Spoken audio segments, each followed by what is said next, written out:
ઉત્તર પ્રદેશની કરીએ, જ્યાં મથુરામાં પણ પૂરની સ્થિતિ સર્જાઈ છે।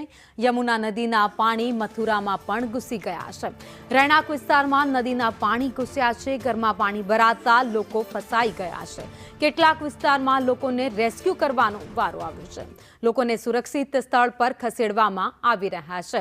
તો આ દ્રશ્ય મથુરાના જોઈ રહ્યા છો, જ્યાં અત્યારે લોકોના ઘરમાં પાણી ઘૂસી ગયા છે। જ્યાં પાણી લોકોના ઘરમાં ફસાયા છે, ત્યાં બોટ પહોંચી અને ત્યાંથી લોકોનું રેસ્ક્यू કરવામાં આવ્યું। बाढ़ का लगातार पानी बढ़ रहा है। अभी तो बता रहे हैं 24 घंटे बढ़ेगा और जो निचले स्तर के मकान है वो तो काफी डूब भी गए हैं। तो हम भी निकल रहे हैं क्योंकि हमारे घर के पास भी भर रहा है। अब ऊपर ऊंचे स्थान पर जा रहे हैं। अब प्रशासन के बारे में हम कुछ नहीं कह सकते। अब प्रकृति का वो कह रहे हैं, अब इसमें हम क्या कहें।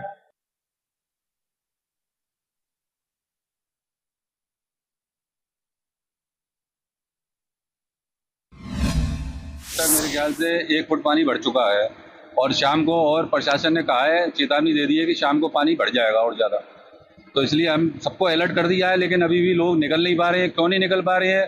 क्योंकि उनका घर में सामान भरा हुआ है, चोरी डकैती नहीं हो जाए, कुछ नहीं हो जाए, इसलिए लोग वहाँ वहाँ रुके हुए हैं। क्योंकि किसी के घर में शादी है, सामान शादी वाला भी पड़ा हुआ है, अब वो कैसे निकले?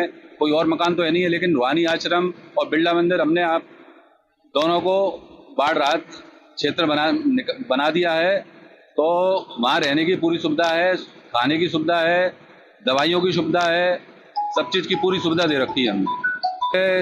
सर 200-300 लोगों को बाहर रेस्क्यू करके निकाला जा चुका है।